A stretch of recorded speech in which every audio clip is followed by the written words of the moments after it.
Bendito seja o nome do Senhor, porque o Senhor é bom e a sua misericórdia dura para sempre. Que prazer estar com você nesta semana especial, uma semana abençoada de estudo da Bíblia. Eu aproveito e parabenizo você porque você aceitou o convite de participar desse grupo de estudo, de oração, de louvor a Deus. Eu tenho certeza que já está sendo e vai seguir por toda a semana sendo uma bênção na sua vida. E eu não tenho dúvida de que será bênção para mim também, porque é um privilégio poder participar da reunião de vocês e trazer uma pequena reflexão em cima do tema que vocês já estudaram aí agorinha. É apenas assim uma ideia geral, um resumo para fechar o estudo desta hora. Que Deus realmente continue abençoando você, abençoando sua família. Estamos juntos para uma semana de bênçãos e de vitórias em nome do Senhor. O nosso texto base do estudo de hoje, Lucas capítulo 24, versos 13 a 35. Esse encontro maravilhoso que Jesus teve com 2 de seus discípulos no caminho de Emaús. Emaús era uma pequena vila que ficava próxima à cidade de Jerusalém. Esse encontro aconteceu há quase 2000 anos, não é? Na tarde do domingo da ressurreição de Cristo. A Bíblia diz que os discípulos, os 2 que seguiam para Emaús, estavam decepcionados porque Jesus havia morrido, porque Jesus foi crucificado. E aí você poderá me dizer assim, afinal de contas, Jesus não havia dito que ele morreria? Ou ele disse isso várias vezes. Jesus disse que seria preso, que seria julgado, seria condenado, crucificado, mas que ao 3º dia ele ressuscitaria. Ele disse isso diversas vezes. E o propósito do Senhor era afastar da mente dos discípulos falsos conceitos que corriam entre os judeus com relação à vida e ao ministério do Messias. Mas, infelizmente, não só os discípulos de Cristo, os mais próximos, todos os outros, eles passavam por alto aquilo que eles consideravam assim contrário às expectativas que eles tinham. Eles ignoravam, eles não entendiam o que Jesus dizia que era diferente daquilo que eles pensavam. Daí a razão porque quando Cristo morreu, houve muita tristeza, muito lamento, eles pensaram que tudo havia se acabado. Você já pensou? Por que Jesus, quando encontrou aqueles 2 discípulos, ele não se identificou logo? Jesus poderia ter chegado e dito, olha, eu sou Jesus, ouçam aqui, olhem bem para mim. Mas não, Jesus chegou discretamente, caminhou com eles. Só depois de ter estudado a Bíblia com eles é que Jesus se identificou. Por que será isso?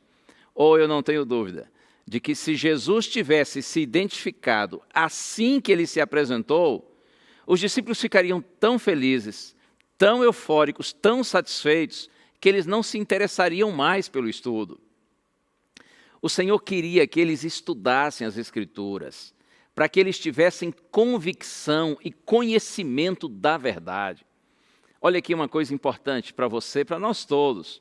A nossa fé precisa estar baseada na palavra de Deus, para que, além de nós termos segurança no que nós cremos, nós também possamos ensinar a outras pessoas.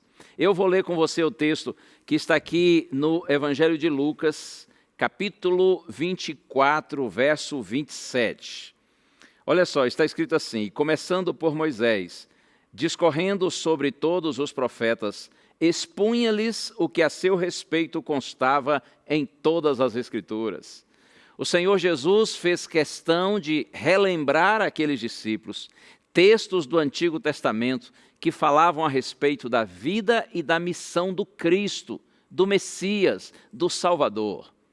E na medida em que eles foram estudando a Bíblia com Cristo, relembrando os textos bíblicos, cumpriu-se a promessa que está no Salmo 119, verso 105, quando é dito assim, lâmpada para os meus pés é a tua palavra e luz para os meus caminhos.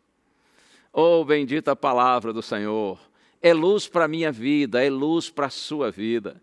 Na medida em que aqueles discípulos foram estudando a palavra, uma nova luz, uma nova compreensão surgiu na mente deles, brilhou no caminho deles, iluminando o caminho daqueles filhinhos de Deus. E aí é interessante, a Bíblia diz que logo depois que Jesus chegou à casa com eles, se assentou e pegou o pão, abençoou e partiu, então eles perceberam que era Jesus e nessa hora o Senhor desapareceu.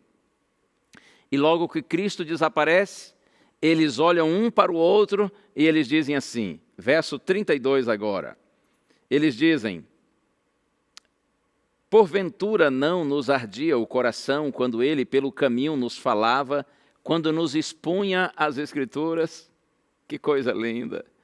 Porventura não nos ardia o coração quando ele nos falava pelo caminho, quando ele nos apresentava as Escrituras? Maravilhosa é a hora quando a palavra de Deus arde em nosso coração. Quando a gente tem esse encontro com a palavra e pela palavra de Deus nós somos renovados. Quando essa palavra brilha na mente, brilha no coração e ilumina o nosso caminho. Lá no livro do Apocalipse, capítulo 1, verso 3, tem uma promessa que eu também quero compartilhar com você. Comecinho aqui do livro do Apocalipse, capítulo 1, no verso 3. Olha só a promessa de Deus. Bem-aventurados aqueles que leem, aqueles que ouvem as palavras da profecia e guardam as coisas nela escritas, pois o tempo está próximo. É assim mesmo. Bem-aventurado aquele que lê, aquele que ouve. E o Senhor diz assim, aquele que guarda a palavra da profecia, porque o tempo está próximo. Um dia Jesus estava pregando. E de repente uma mulher se levantou no meio da multidão. A mulher estava tão eufórica com a pregação de Cristo, que ela já levantou gritando assim, bem-aventurada aquela que te concebeu, que te gerou, e os seios que te amamentaram. Olha só a empolgação da mulher. Aí Jesus disse assim, antes, bem-aventurados são aqueles que ouvem a palavra de Deus e aguardam. Bem-aventurado quer dizer feliz. Feliz aquele que ouve a palavra de Deus. Feliz aquele que lê a palavra de Deus. Feliz aquele que interioriza no coração a palavra de Deus e procura guardá-la, segui-la, obedecê-la. Ouça bem isso. A palavra de Deus. Não a palavra do pastor, do padre, do apóstolo, do bispo, do reverendo, ou mesmo a palavra da igreja, dos pais, da tradição, dos amigos. Claro que todos estes têm o seu valor. Mas olha uma coisa, ainda que os homens sejam sinceros, eles podem estar equivocados. Por isso que a promessa é para todos aqueles que ouvem a palavra de Deus, que leem a palavra do Senhor e guardam, obedecem, seguem a palavra do Senhor. A sua segurança, a minha segurança, nós estamos seguros quando nós seguimos a palavra de Deus, porque é pela palavra de Deus que nós somos renascidos.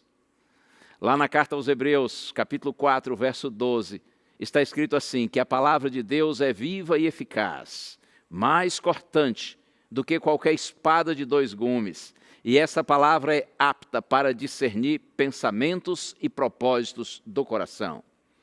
Que Deus lhe abençoe. Parabéns por sua decisão de estudar a palavra de Deus nesta semana.